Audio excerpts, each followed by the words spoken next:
Hello, Snapchat fam. Ever had someone show up as your best friend on Snapchat and you're like, nope, not anymore?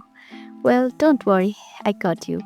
Today, I'm gonna show you how to remove a best friend on Snapchat super easily. First thing, that is Snapchat automatically picks your best friend based on who you snap the most. So if you have been sending tons of snaps to someone, Snapchat thinks you're tight. But don't worry, we can fix that.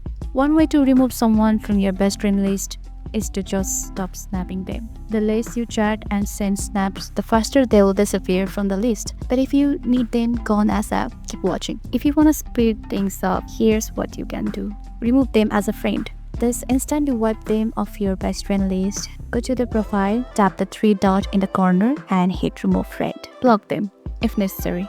This is the nuclear option. Blocking them removes them completely.